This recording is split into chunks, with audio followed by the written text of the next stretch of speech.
লালমনিরহাট ও ঠাকুরগাঁওয়ে দিন দিন কমছে গমের আবাদ। ন্যায্য মূল্য না পাওয়ায় গম আবাদ থেকে মুখ ফিরিয়ে নিচ্ছেন কৃষকরা।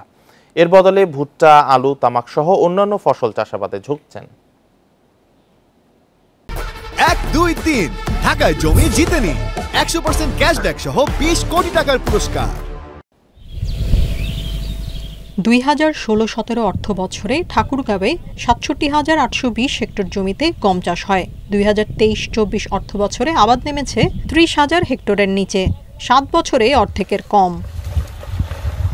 সরকার নির্ধারিত দাম না পাওয়ায় গম আবাদে লাভ থাকছে না। এতে গমের বদলে ভুট্টা, আলু, তামাক সহ অন্যান্য ফসল চাষাবাদে ঝুঁকছেন কৃষকরা। আমি তো আগে গম করতেছিলাম, গমে তো পত্তা নাই, এখন ভুট্টা করতেছি। এখন দেখি ভুট্টাতে কি হয়। অন্য ফসলের লাভ বেশি, যেমন আলু, কুরমা, ভুট্টা, এগুলাতে আমাদের ফসল ভালো হয়। একই অবস্থা লালমনিরহাটে।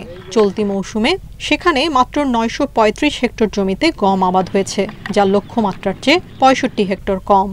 গমের দামটা ন্যায্য মূল্য তারা পাচ্ছে না কৃষকরা, এই কারণে গম আবাদ বন্ধ। আগে তো প্রচুর গম আবাদ করছিলাম, এখন করি না, এখন পোষায় না। 1200 টাকা গম, সেই জন্য আমরা বেশি গম আবাদ করি না। আমরা ভুট্টিয়াতে এবছর আবাদ করে লাগছি, ভুট্টি আবাদ করি। কৃষি বিভাগ বলছে গম চাষ বাড়াতে সরকার ভর্তুকি দিচ্ছে। এছাড়া উচ্চ ফলনশীল গম আবাদে কৃষকদের পরামর্শ দেওয়া হচ্ছে। আমাদের গম যেহেতু আমদানি নির্ভর ফসল, সেক্ষেত্রে আমরা কিন্তু গমের উৎপাদনটা যেন ঠিক থাকে সে ব্যাপারে কিন্তু যথাযথ যে প্রচেষ্টা সেটি আমরা কৃষি সম্প্রসারণ অধিদপ্তর চালিয়ে যাচ্ছে। কৃষক পর্যায়ে গুণগত মানসম্পন্ন বীজ উৎপাদনের বিষয়গুলো নিশ্চিত করছি। প্রণোদনার মাধ্যমে আমরা কিছু তাদেরকে হয়তো বীজ এবং সার সহায়তা দিই, প্রদর্শনী করে থাকি। সেগুলোতে আমরা বিনামূল্যে সার, কীটনাশক বা তাদের যে বীজ এগুলো আমরা সরবরাহ করি। দেশে প্রতি বছর গমের চাহিদা রয়েছে 70 লাখ টন, আর উৎপাদন হয় মাত্র 12 লাখ টন।